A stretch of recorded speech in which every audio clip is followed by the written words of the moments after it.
that inspire, building stronger communities, taking DC higher. Education, housing, the things that shape our days, lifting every voice up, creating better ways. Stand up, speak out, together we are stronger. Stand up, speak out, The future starts right now.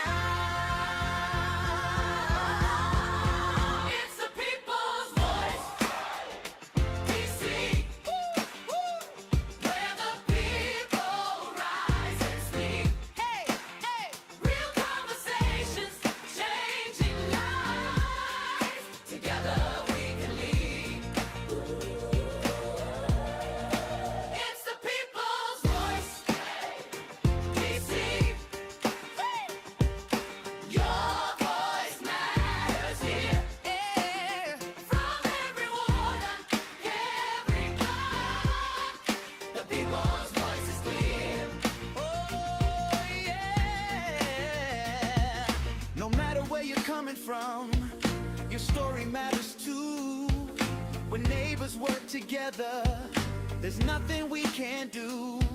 Real issues, real solutions, real people taking part, building hope across the city. One conversation said, this is our city, this is our time. Together we'll shine. The people's voice, the people's voice. Every voice matters, every story counts. People's voice, the people's voice, the people's voice. DC, where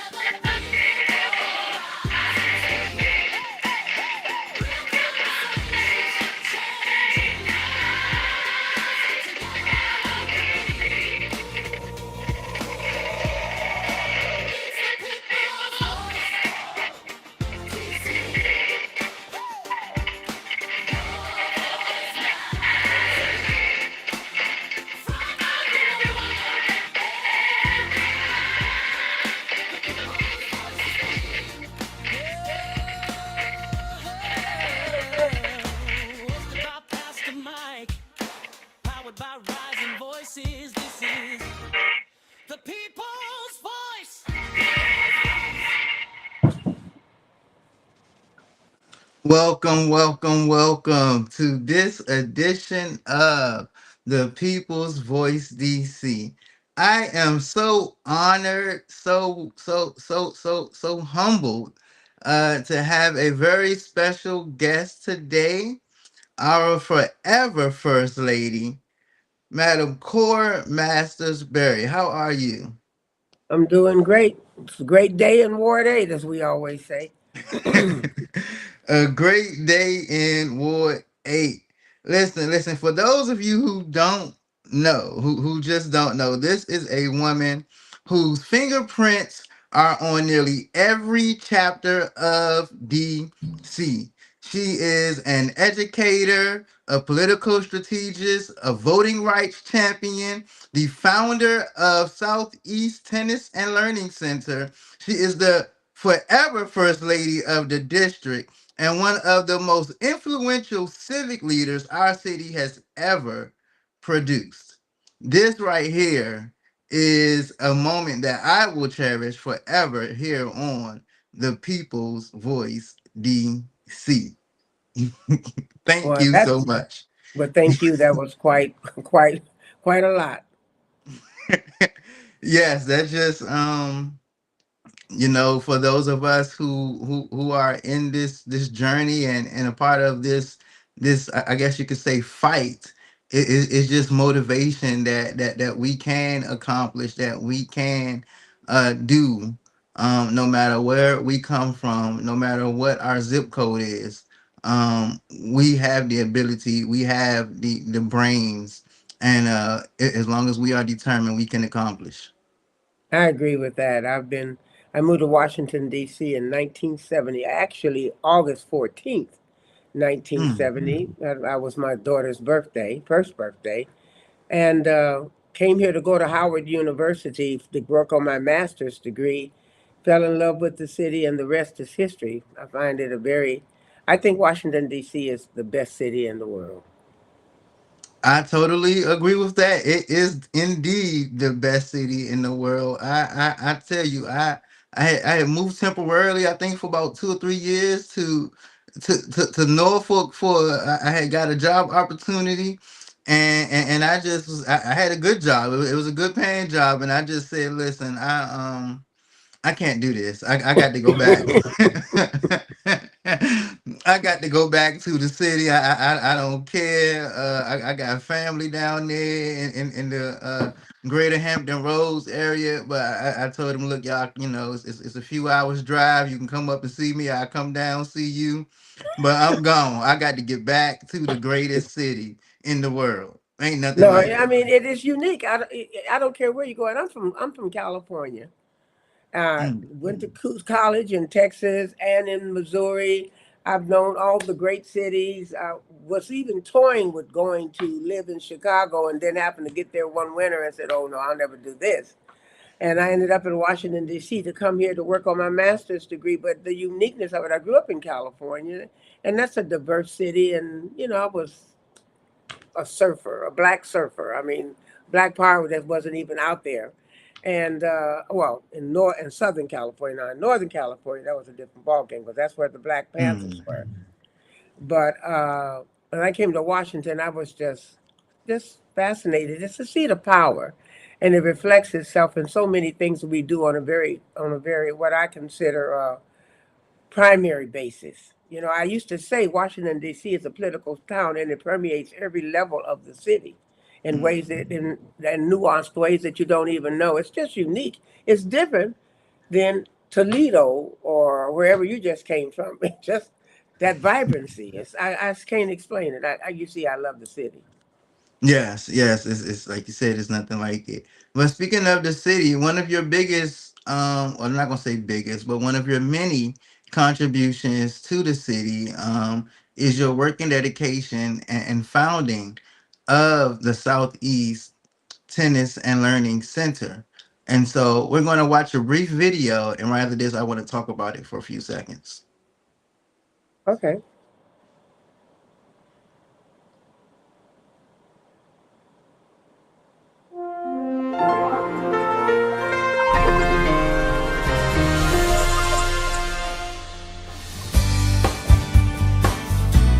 Here we are at the Southeast Tennis and Learning Center in the Williams Arena, no less.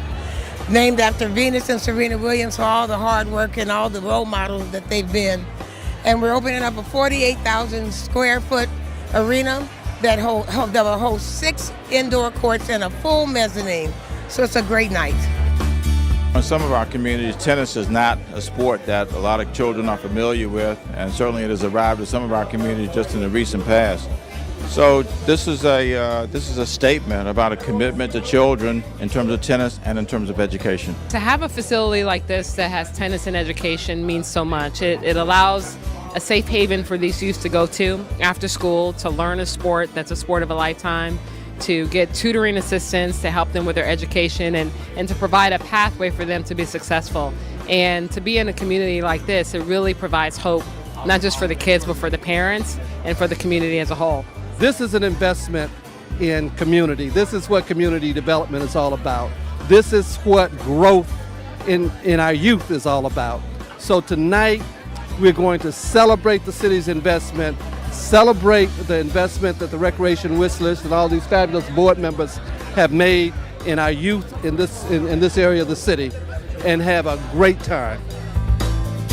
The young people here don't really have a lot of recreational outlets. When Mrs. Berry first started the Southeast Tennis and Learning Center, one of the pieces of data we had was that there was one center for every 900 kids in Ward 3, but one center for every 2,700 kids out here in Ward 8. And so that made a compelling case for opportunities for young people. This place creates opportunities of a lifetime for kids. It uses tennis as the hook, but then it teaches them education and all the great lessons that tennis does: discipline, self-reliance, problem solving. all those things you learn on the tennis court, and most of them won't be professional tennis players and maybe won't do anything with tennis, but they'll take those skills and apply them in the rest of their lives and be amazing people. So many children in the District of Columbia benefit from the services of the Southeast Tennis and Learning Center, and it is for that reason that Comcast is a proud sponsor of this amazing organization. It's a transformative place and space, and when you see what they were working with and the great outcomes that they were having with children, it was amazing. And when I first came here and saw the old building, and it was torn fabric roofs and all sorts of problems left and right, mechanical systems that were in decay, and yet they were able to do such amazing things with great kids, just incredibly dedicated staff and people, and of course Cora's energy and spirit. It means so much to Southeast to have this building, this, what it means to the community is just phenomenal. It's a positive step in the right direction. This has been a wonderful evening. We've raised a lot of money to have programs for our children. If you want to continue to donate, go to recreationwishlist.org.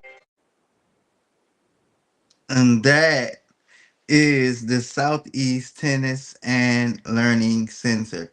Now, most people just see or think about, should I say, tennis. But obviously, you had a much bigger vision and had some other things in place as well. So tell us, what exactly did you envision when you first dreamed about this Southeast Tennis and Learning Center, and has it all come to fruition, or do you still feel like there's more to do?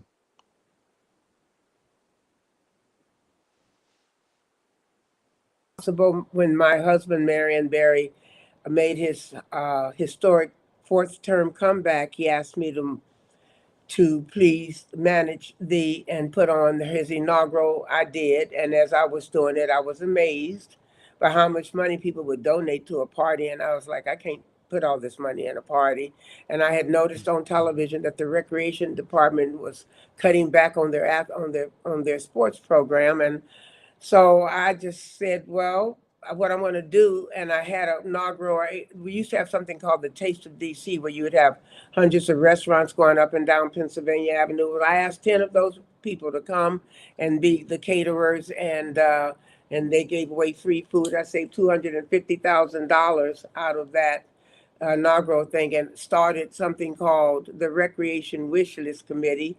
I called the director of recreation at that time, Miss Betty Jo Gaines, over, asked her to bring me her wish list, and from that point on, the wish list was much bigger than our $250,000, and so we kind of formed a nonprofit. And just as First Lady, I did not want to be, and would not be, could not be, and am not a traditional person who runs around kissing babies and going to teas. I just wasn't going to do that. So we had a foundation, and our job was to empower our youth all over the city. So we went around and we went, Bald Eagle was our first place. We did a big cleanup, and then we put a boxing gym, and we put a dance studio and a computer lab in Bald Eagle. And then from there, we went everywhere. And one day I was riding down the street, saw this vast piece of land, did a little, what I call marketing research, my version of it, and found out that Black kids in that community were playing tennis, but they were being bused up to Northwest. And I was like, well, why we need to bus them? We'll just build some here. So we built 6 tennis courts. Kids had a ball, but I found out in that, and I'll just skip to this, that even though they were playing tennis, when they finished tennis, they settled the score on the corner. And I was like, no, that's not the point here. So we need a building. And God gave me a vision to build a building. And to make a long story short, that stayed with me until I was obedient, because I pushed away at first. And I jumped out there with my board behind me and the city, and I raised money to build something called the Southeast Tennis and Learning Center. I got a lot of pushback on naming it. I named it Southeast Tennis and Learning. And so don't put Southeast in there.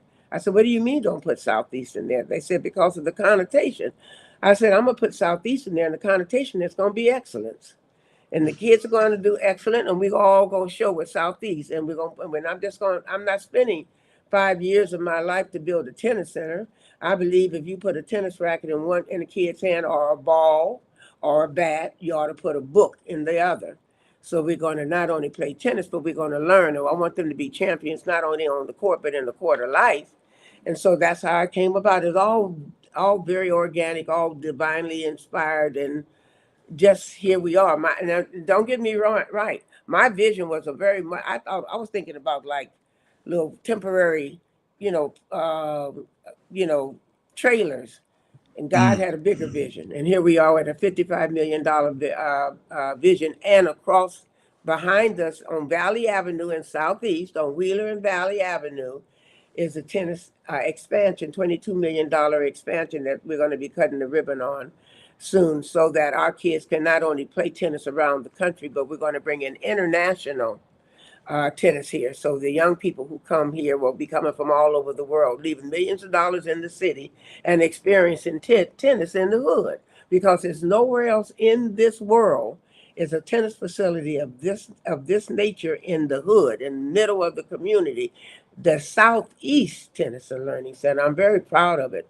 Down through the years, our young people have been able to go to college on tennis scholarships, and we've been able to travel. Or this summer, we're taking them to the U.S. Open. They're gonna spend the day there, and then they're gonna Mm. go to see Hamilton play, and then they're gonna go to one of our funders, Reggie Van Lee's house, and have dinner on a patio. That's what we do with our children in Southeast. I know I'm saying a lot, but I'm excited about it because I'm here in summer camp now. I'm watching them out there. And in Southeast, a lot of times our kids get the least. So what we do here is we try to give them the most.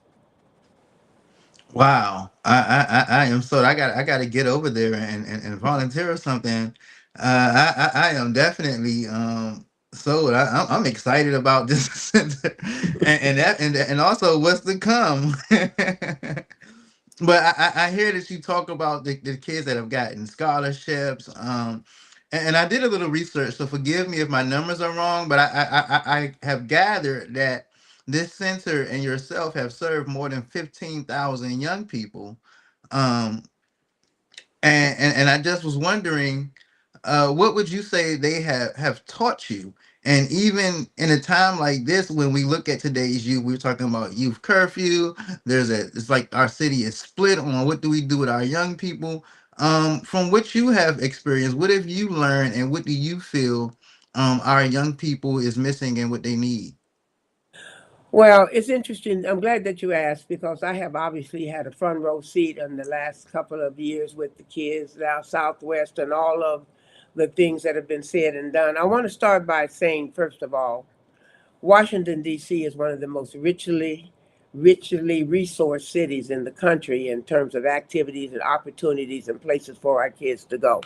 So let's just put that there. Now, we could always stand more, we could always use more, and we all are trying to do that.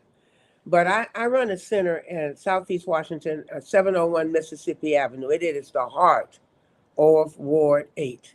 Ward 8 is the far east of the river. I think we are about uh, 2 miles south of the Maryland line where we are, and right on the Siouxland Parkway. And so our kids come from the neighborhood, up the street, around the corner, and down the way.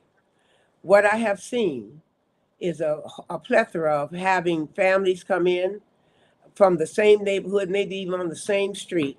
This set of children are going this direction, and this set of kids are going the same different direction. They're all from the same poverty level. So let's we remove poverty as a factor. We know poverty is there, but there is also parental involvement. And I have found very clearly that the difference in what our kids need is different kind of parenting, parent responsibility, parent parent accountability. I have raised children at the Southeast Tennis and Learning Center. One particular situation, a parent about 5, 10 years ago, so obese they were not mobile. This woman was not mobile, but she was going to save her son. She stayed on that phone with me every day to make sure her son came to this center. And then when he was finished, and she'd send her son up there. And we did that with him for 7 years. And he would come here and he would go do of course, the tennis, but we had coding, we have math, we have homework assistance, we have creative arts where kids dance and sing. We have an annual program for 25 years called Blacks and Wax, where they talk about the history and learn the history of our people and the struggle. We've done all of that, and that saves lives. But the parents have to get the kids there, and that woman would not. And I've only put my hand on the kid one time in the whole 25 years. It was him. And I don't remember what he did. I think he stole something, whatever. It was a real menace. I grabbed him by the collar. And he was, I think, 13. And I picked up the phone and called his mother. I said, I got him by the collar. She said, when you finish with him, send him home, and I'm going to do the same thing. That kind of parenting, where you hold the kids accountable, where you trust your kids with other villagers so we can do it. That's the problem, because a lot of our kids that I see out here, my question is, who dropped you off there? I have a 14-year-old granddaughter. I know where she is. She may be with her friends at the mall, but you know what I'm saying? So I Right, think right. it's a condition. It's a condition, but it's parenting, it's community, and it's government. And we all, I have a center here. The kids who are here, they want to be here. Their parents want them to be here. It's open for anybody, but there's also a set of kids who don't want to be places that are structured, where there's Yes. supervision. You can say hype night all you want to 12 o'clock, but in hype night, you can't date, you can't do this, you can't do that. So they don't want to be there. So I don't think it's one answer. I think it's a combination, but I don't think it's the city. I don't think it's the parent only. I think it's all of those factors. And they're all very individualized, but it starts at home. Mm. It just Can't does. argue with The you there. greatest compliment, my grandma, let's say this one thing, the greatest compliment, you can imagine what kind of mother I was. So the greatest compliment my daughter gave to me one day, I heard her talking on the phone. She was, I don't know, 12, 13, and I heard her say to her friend, I can't do that. My mother would kill me. Yeah. Yes, indeed. I've You know had what that that means, conversation. right? Oh yeah. Oh yeah. And so to me, I don't think it's that complicated. It's all of those things. And I don't like the way the community is so divided and pointing fingers at everyone when everybody has a role to play, and everybody has some fault to blame. The government. I mean, I don't have an issue with the perspective that the police are overzealous, that they don't Hmm. show, the compassion. I really miss Chief Pam, who had a community concept in terms of how we deal with our people. I think that's real. I know it's real. And so, but we also have a responsibility of each one of us to do something about our children and the families. We don't just here at the Southeast Tennis and Learning Center minister to the children. We minister to the families. We find out what's going on. We work with the families. I mean, it's a village. And I think Yes. we all have, and I think we have an incoming mayor that I think is very clear about that. And I think our outgoing mayor has richly resourced the city for our children in a magnificent way. And my husband, I think about him often in this situation and what he would be thinking and how the role that he would be playing. Yes. That's always a conversation that is up is is what would the mayor have been doing? What would his reaction be, and how would he have handled certain situations? I tell you, it's a lot of situations I don't think he would be pleased with, and there are some things I think he would be pleased with. So hey, your work has always been about creating opportunity, but not just through sports and the sports and learning, I mean the tennis and learning center, but also through civic engagement. And I ain't gonna take you back too far, but we're gonna talk about you fighting for voting rights after this. We are 40 years later. Will you be back at the Senate? I will be back Yes, as we long will. as I can. This is what I'm so democracy angry. looks like. This is what democracy looks like. This is what democracy looks like. This is what democracy looks like. Keep fighting. This is what democracy looks Don't like. give up. This is what democracy Don't back looks down. like. This is what democracy Keep looks coming. like. This is what democracy looks like. This is what democracy looks like. This is what democracy looks like. This is what democracy looks like. This is what democracy looks like. This is what democracy looks like. This is what 40 democracy years looks ago. like. And everything they gave us, they took away. Every law you can think about, they can just write up, just with a stroke of a pen, take our rights away. We appreciate you not filming these security measures. Thank Okay. you. I'll be back. I'm never gonna back down. Never gonna stop. Fighting to my death, and my kids are gonna fight. Come on! Not gonna do it to us again. 60 years of this.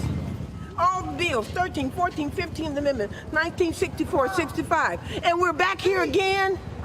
Are you kidding me? I'm madder than I've ever been. Death or vote. You're gonna have to vote. And I'm telling everybody, if the black people are stopped from voting, everybody loses. It's not a black battle. It's a democracy battle.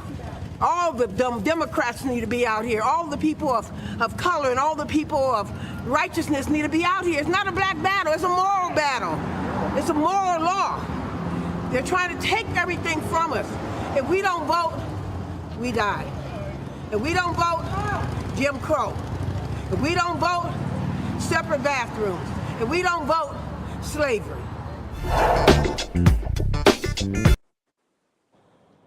Wow.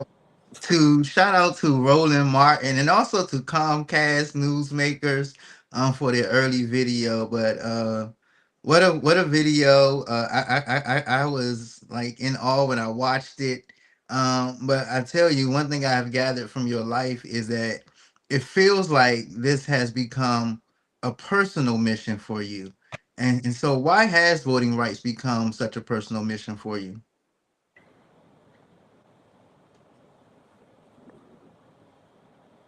It's hard to talk about it because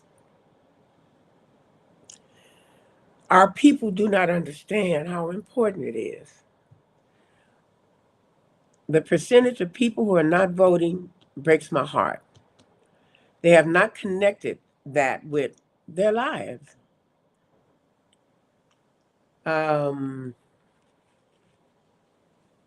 Jesse Jackson, after the election of Reagan over Carter, Jesse Jackson at the anniversary, one of the anniversaries of the March on Washington, spoke, and his speech was titled "Rocks Just Laying Around."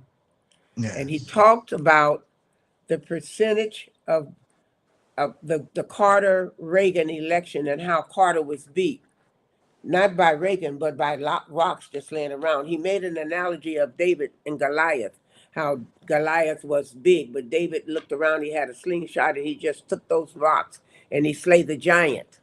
And he talked about the fact that in the state of Pennsylvania, for instance, Reagan won by 5%, and the percentage and the number of people that he won by was much, much, much smaller than the people who were registered, especially black people who to vote and didn't vote. So he won because we didn't vote, and he called them rocks just laying around. And that's really been, and I've been a voting advocate before I was anything else because I understand the essentiality of it. I lived through it. I'm 81 years old. I was in college at the height of the civil unrest, Black Power movement. I call it. I didn't sing "We Shall Overcome." I sang "Ungawa Black Power." I'm sorry, I'm from that movement. I'm not from the civil rights movement, but it took all of it to get us where we are. I'm not denigrating any one approach. Malcolm X and Martin Luther King, they both needed each other, and then my all personal favorite hero, Stokely Carmichael, who basically opened my eyes to what it is to be black in America. So voting is so important, and it's breaking my heart that that video was what 5-6 years ago, maybe longer. Think about now. I mean, it's amazing what's happening, but I'm feeling in my bones that the revolution is here, it's coming. I'm looking at the election of certain people across the country, and those people that elected them are the people primarily who haven't voted for nobody else. The establishment gets all their people out, they get them all out, but they hit a wall because the millions of people are the ones that have not voted. You wake them up, you have a mighty army.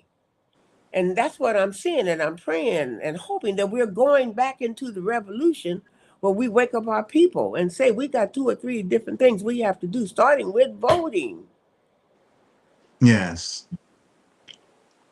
If you could give a message, I have a lot of peers too, peers, and even those younger than me, even folks that I have mentored, former students, who just feel like there's this thing with young people. They just say, "Oh, not into politics," or "I don't vote because it ain't gonna make a difference. They all a puppet." All of these things. Even I have even my own family and people that are close to me. They see me involved, and now they might text me and say, on voting day, I'm gonna vote because you told me to, Mike. Who should I vote for? And I'm like, if y'all don't pay attention, and but what message would you give? Because I even struggle in trying to motivate others. Like, look, our vote matters. So coming from you, someone who is respected, what message would you give the young people? Well, I will start with I'm encouraged by the messaging of Mandami. I'm encouraged by the messaging of what they call the Democratic Socialists, which I think is a ridiculous title anyway, because this country's been socialistic since the 1940s. Franklin Delano Roosevelt in the 30s passed the New Deal, and he did the same thing that Trump did. He packed the Supreme Court to get his programs through, and that's where Social Security came from. That's where public housing came from. Socialized medicine came from. So we Yes. have that.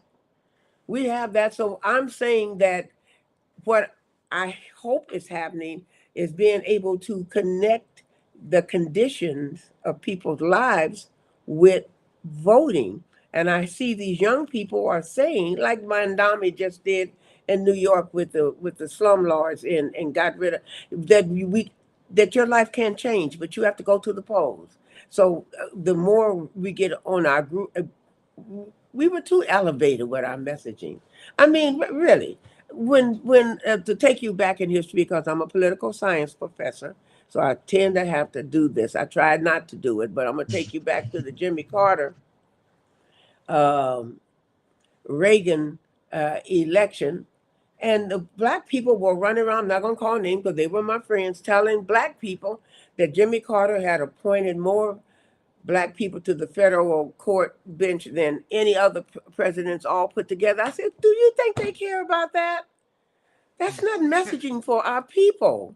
So our Right. messaging, our connectivity is what I'm saying. So next time somebody runs for president like Kamala, instead of taking Beyonce up on a stage where everybody in the room is already going to vote anyway, we got to get into our communities. We got to Yeah. stand there when the people checking out at the Walmart. We got to talk to our people. We got to get back in the community. Marion's historic fourth term was possible because we didn't pay attention. Nobody wanted him to come back in the establishment. The Congress didn't want him back to count. Nobody did, but God and the people. But we went to the people. We went to public housing. We even went down to CCND. We went everywhere where the people were who knew who Marion Barry was and what his policies were, and that he had the love in his heart for them. And that's how he got it. And that's what we need to do. We have to get back in our communities, and you as an influencer, your messaging has to be simple. There's a direct connection between how much money you make and the protection you're getting from it, your inability to do this, and who's in office and makes that decision.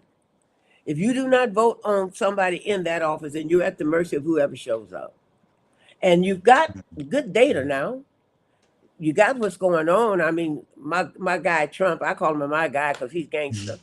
He has laid it all out there. There's no nuances. So just look at that, and that's not voting right over there. So I mean, you just have to. The messaging has to be simpler and connecting. And when you do, especially in the middle of a time where people are struggling, thousands of people are out of work overnight. I'm not just talking about the normal unemployment. I'm talking about people whose lives were dependent on working in the government. So do you feel like I know you referenced the New York City mayor. Do you feel like here in our city that maybe we have kind of gotten it message wise also, and we're kind of grew tired of things and want something different based on our primary results with council member Janice winning the primaries? Well, let me tell you this. When people kept saying this was going to be the most consequential election since Home Rule, I uh, I agree, and I'll tell you why.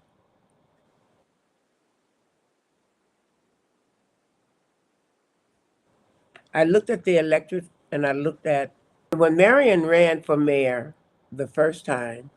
A lot of people think he took off a dashiki and he ran for mayor. No, he was chair. He was pride.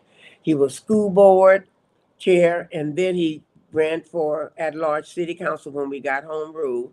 He was on the city council for 2 years and then left and ran for mayor against the incumbent mayor, Mayor Washington, and the incumbent city council chair, Sterling Tucker. Marion was considered the radical. The establishment in Washington voted for Sterling Tucker in big numbers. The old Washingtonians voted for Mayor Washington. It was young people, progressive people, white people, and the Washington Post that elected Marion the first time. Wow. And I looked at that and I looked at this as a historian and said, wow, there are some similarities here. And so I think that the electorate that has elected incoming Janice George is very similar to the electorate the demographic that elected Marion.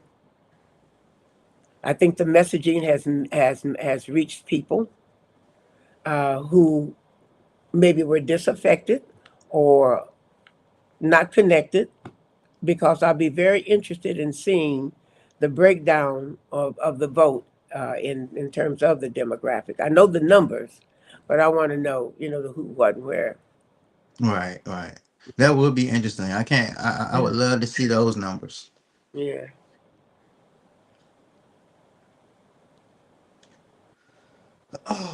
One thing that the mayor did um was, it seemed like he kind of had our people at a point where they kind of felt like they were going somewhere, where they had the ability to make ends meet. They had hope, in other words. um do you feel like our city has hope over the next 10 years? Absolutely. I am so proud of how we have shown up in spaces and places that require courage and vision. Absolutely. We have younger people or younger, everybody's younger than me. I'm older than water. But people like Ron Moulton, who's gone from Peaceaholics to founding a go-go museum and out there advocating in the streets. We've got on the other side over there the Harriet Dreams and the Free DC people. In the middle, we got some gangster ANC commissioners all across the city. I'm impressed. Why are you laughing?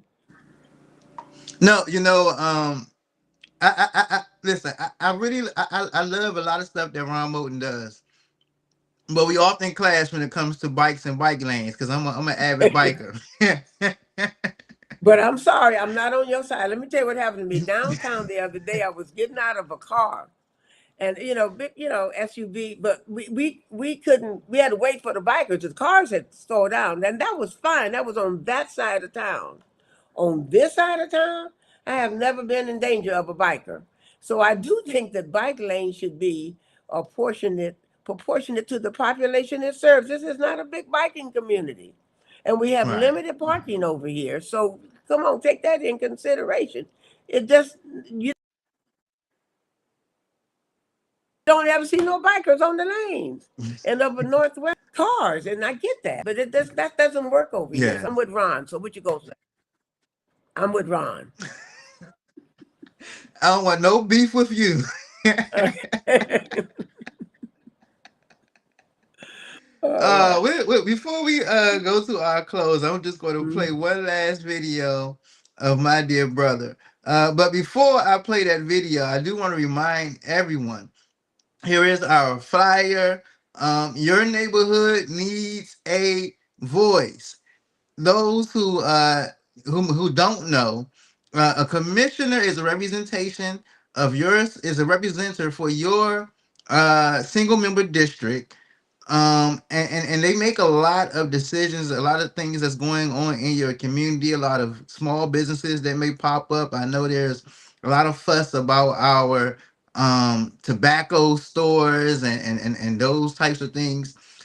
You want to make sure that your district has representation.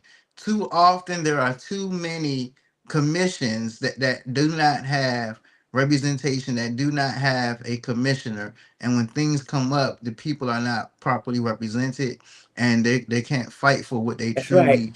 truly want and need. Here at Rising Voices, that's what we do. We help you. Listen, petitions have already been picked up. They're still not due until next month. Listen, you still have time.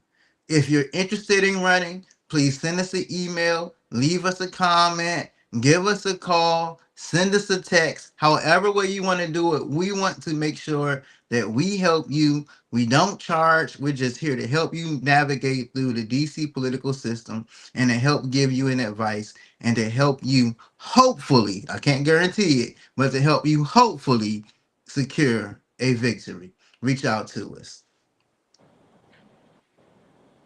What needs to change in the District of Columbia? First of all, we need statehood.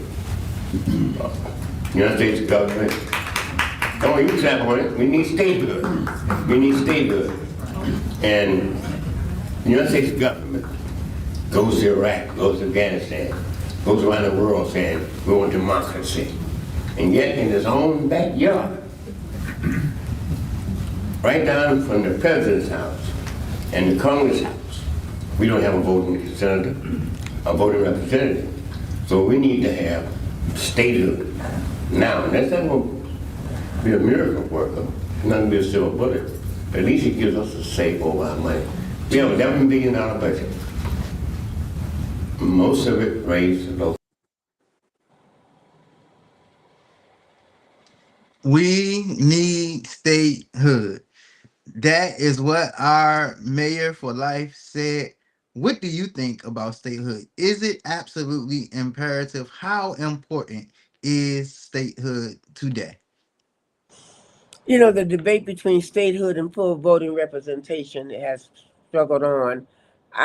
Statehood would be great. I don't know if it's attainable, but what I do think is attainable is full voting representation in Congress and full control over our budget, to getting the Congress out of our budget and being able to have a vote and a voice and two senators.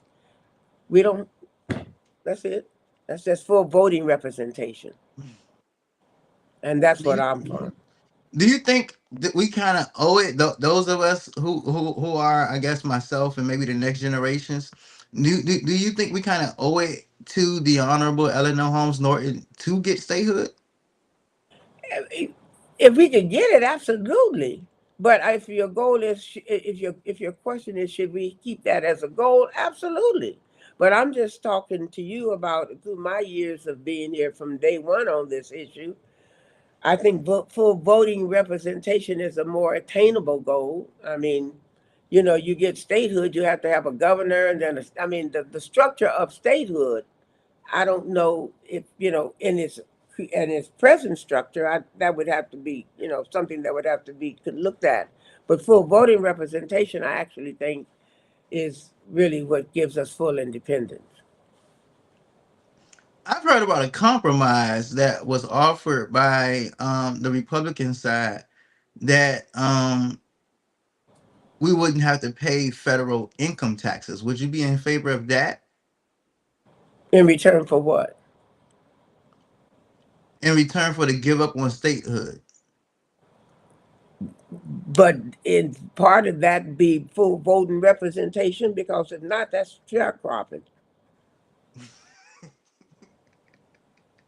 I mean, that's just my view of it. So I agree. I agree. I just wanted your thoughts and your opinion. No, not gonna be no sharecroppers. But we just played a clip from the great Marion Barry. I had the opportunity to meet Marionberry at a place when I was going through one of my darkest moments in life. It was actually Vincent Gray while I was at Covenant House, Washington, homeless, getting an intake. And Marion Barry, Mayor Marion Barry walked through the doors, and I was introduced to him. And I don't know what he saw in me. I mean, it was a lot of us teenagers in there, 18, 19, just knuckleheads and not knowing what we was going to do with our lives and ourselves. And he walked up to me and he started asking me questions about what I wanted to do and all these kind of things. And he asked me, was I in school? And that conversation ended with him assigning his staff member uh, to get me enrolled at UDC, and to help me locate an apartment. And I'll tell you about maybe over a 2 month period, both happened. I was enrolled in UDC, and I was able to obtain keys to my first apartment. And the thing that bothered me was that the apartment that they helped me to get, it wasn't in DC. It was That's over weird. in Oxon Hill. Ward Right over in 9. Oxon Hill. Yeah, in Ward 9. It was in Ward Yeah. 9. And you know, I went to it. I'm like, I just don't get it. Why would you help me but lose a vote? Like that, I don't understand. And his response was, man, I'm not worried about that. I just want you to have a place to stay. And ever since then, I was just like, I've been totally amazed because since then I still have not come across a council member or mayor who has treated me in such a way, and I know I know these ones, you know, a lot longer and way more than I knew Mayor Marion Barry, and so that kind of heart, it always stuck up to me, and you know, it changed my life forever, and even changed how I do quote unquote politics, and how I navigate in this field. Marion just Marion believed in humanity. I mean, he really was very special. There was an anointing on him. He never, and I used to always say this, he didn't have a respect of person. When he saw you, you could be the king or you could be homeless. That's what and he just didn't have it in him, I promise you. And it was one of those things that the same thing make you laugh, make you cry. Where he couldn't see the bad, you know, he can see people. Sometimes he would be also misled by people who were, because Marion could not hold, my saying is he could not hold a grudge across the street. He was a special person. And so his goal was to help you as a human being. And that was always his leading goal, was to help the people. And he didn't have a lot of parameters from it. And I tell young people sometimes, oh, icons or special, and somebody who has done something great in life, I said, let me tell you how you attain greatness. You attain greatness through your passion for something and working toward it. And that's your goal is not to become great. Your goal is to help that situation become great. Your goal Yeah. is to pour into people and in situations, and you put one foot in front of the other, and you fight a battle every here and there, and you get over it, and you keep pushing. And you might look back 50 years later, and oh wow, there's a body of work there, but that's the goal is always what's right in front of you, trying to solve and make things better. And his goal right then in seeing you was a young man who had what he always calls it great potential, and you just needed to be put in a situation where God could work with you and through you to be who you are right now.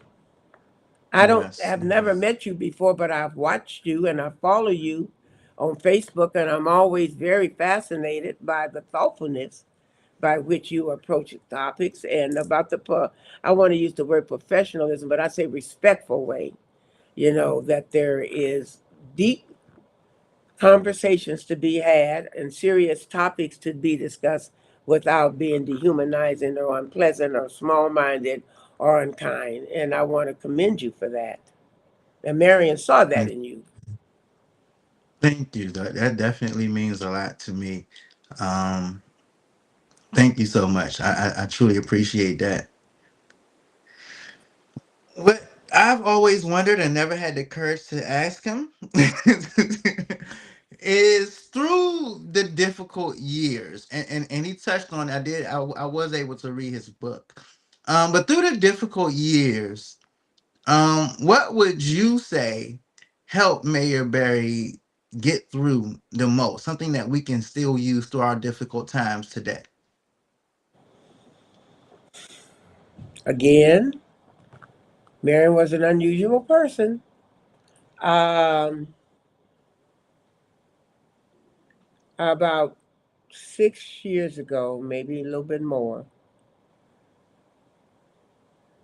Minister Louis Farrakhan, who was a good friend of both of ours, but an extremely good friend of Marion, asked me could he come and lay a wreath or to imitate him. I just want to honor my brother and lay a wreath on his grave.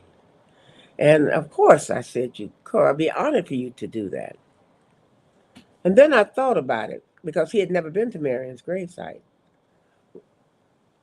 When Marion was in prison, and that's a whole movie getting ready to be made about that, he had a conversation with Minister Louis Farrakhan. Minister Farrakhan called me. We weren't married then, we were relating then, and asked me how he could talk to Mayor Barry. And I arranged, I don't know if they still do it or not, but used to call collect from prison. Right. And then I connected him on a three-way to Minister Farrakhan. And when they started talking, some it was back in the day with the old tape record. I mean, voice recorders where you had to push the buttons and stuff. And when they Yes. started talking, some said record, and I hit record. And then when that conversation was over, I took that little tape that and put it in the nightstand, put it in this case, and never listened to it again. And then when Minister Farrakhan asked to come do lead the wreath, I thought about it. I went and got the tape, gave it to my IT person, said, "Can you transcribe this into digital so I can hear it?"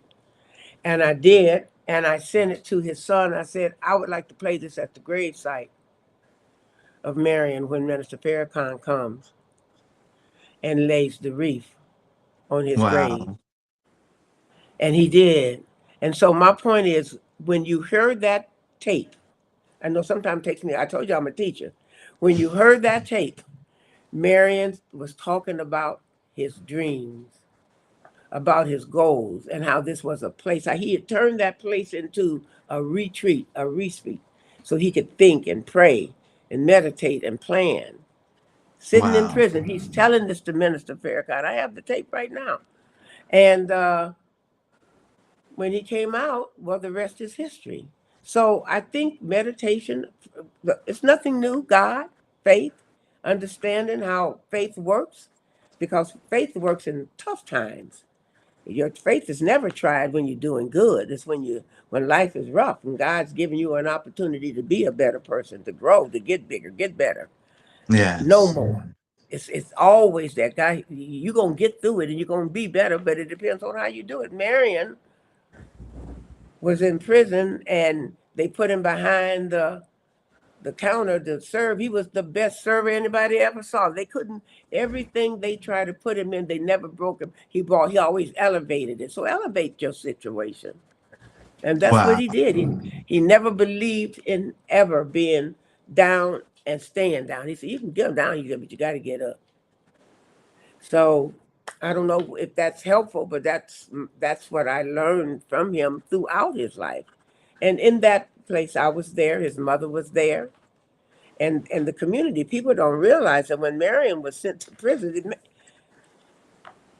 that made him the hero he is today because he literally got convicted on one misdemeanor charge of simple possession. All those other charges, they said not guilty. And the man was so upset, he put him in jail for 6 months and he made him a hero. Wow. They always Uh, go too far. that's in the church world would have summed that up by saying God will make your enemies your footstools. I always remember that. Always remember that. Why you treat people as I go come back to you in tenfold. So when everybody gets so upset about what's going on now, I said, okay, calm down. I said, Right. there's nothing. My mother used to always say this, and I used to have a podcast called this. There's nothing new under the sun. I said, if you want to know how this is going to end, read a history book or a Bible. I like it. I like it. Well, this is the end of our show. There are so many great nuggets. I actually was on my phone taking some notes from some of the things you were saying. So I definitely will have. I mean, that elevates your situation. I can write a sermon off that thing. But that's something that I'm gonna be meditating on. I know this week. Elevate your situation. That's a word. So I thank you and the great mayor for life for those words. And this has been a pleasure, like I do with all of our shows.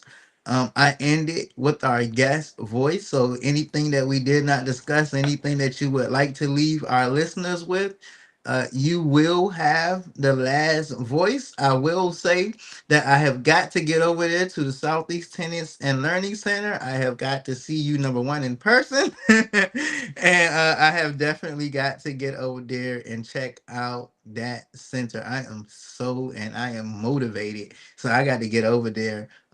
Thank you again for joining us and for coming on the show. And the last word is yours. I always say to people, the power you have is in the prayer that you deliver.